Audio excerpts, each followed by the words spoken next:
depends. Look at my glasses. You can see my reflection. So I lost another 1.5 pounds this week. I'm very pleased with that. I think cutting out the sugar and adding a little bit to my exercise every day has been really helpful. And also eating every 3 hours, something really small. So like my plan is, I think I will have the protein shake at 9 in the morning, a salad at lunch at noon, and then something at 3. I'm not sure what. Maybe just like a little protein bar or something. And then supper at 6, and I'll just try to eat just a little bit of that. And then like a yogurt with a little sprinkle of granola in it at 9 o'clock before I go to bed, because I don't want to wake up starving to death. I don't know. That's kind of my plan. And drink the water, and I think that'll be good. Anyway, I'm feeling like I can do it better. These glasses are really bothering me. But now you can see my naked eyeballs. Anyway, so that's that. And I think that's all I was going to tell you about that. So that's good. A chair to sit on for summertime vlogging. Huh, Barney? The dog is going to lick himself a little. So when I got home from church, Rennie had made lunch. She didn't go today because she was home with the baby, because having teenagers is finally starting to pay off.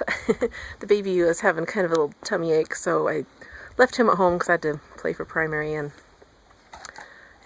John's doing other stuff. Okay, yeah, so number 1, she made spaghetti. That's good. Number 2, I made $100 this week on YouTube. It's taken me a while.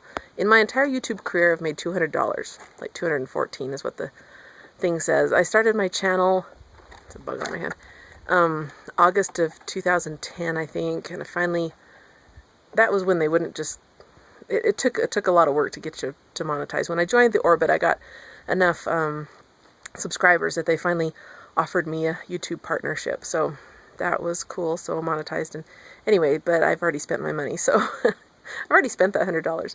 So I don't know. I mean, I'm just kind of being real. Just, a lot of my friends don't monetize their videos because they don't like the whole copyright things. But I don't know. I'm just slowly plugging away, making $1 or $2 here and there.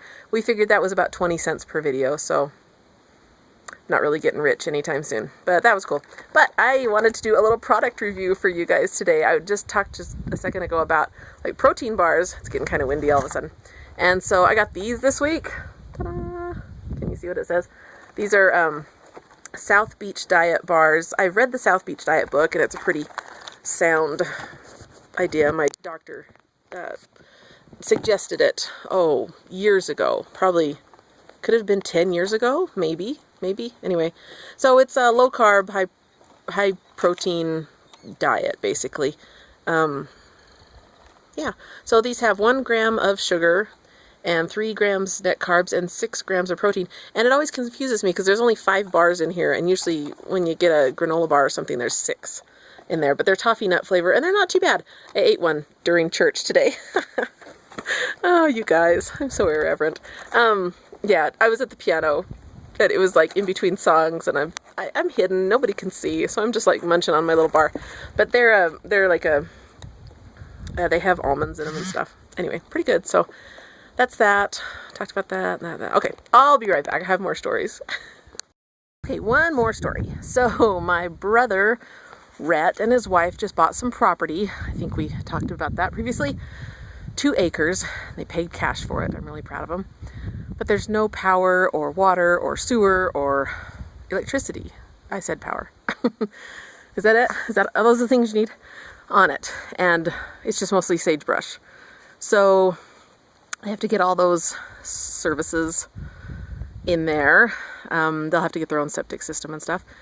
And then they found a trailer house on Craigslist, a double wide trailer. And we used to live in a single wide trailer back in the day. I'll just include a lot of numbers here because I think it's interesting for comparison. So our trailer was a 1972, I think. It was a single wide, so it was 14 by 70. So that was nice, and we paid, it was in really rough shape when we got it, and we paid, I think, $4,000 for it. And that was in 1998. We lived there for 10 years, so it was a great blessing to our family, but we really outgrew it, and I complained about it a lot. And it's still at the dairy, and a nice Hispanic family lives in there. Yeah, so my brother found this place on Craigslist, and the guy wanted $5,000 for it. It was a 1977, which is old like me, and it was a 14 by 54, something like that. No, not 14, 28 by 54. Okay, so it's a double wide. And the thing with trailer houses is they're meant to be mobile homes. So you can put wheels on them, and they're on a frame that can travel. So we brought ours probably 50 miles.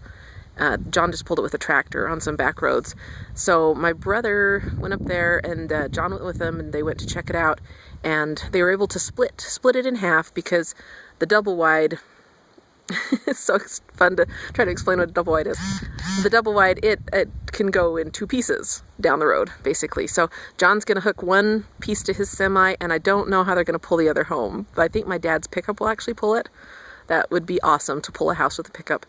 Anyway, did I say that they paid $4,500 for it?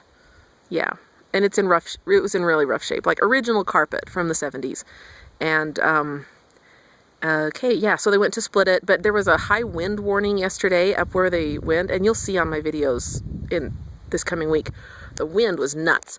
We got a reverse 911 call about a wind advisory, and that's where, like, the sheriff's department sends out phone calls to all of the people in the county, even though it's in a neighboring county, that they're buying this thing. So yeah, that's that. Craigslist, $4,500. They wanted $5,000, but they talked him down to $4,500.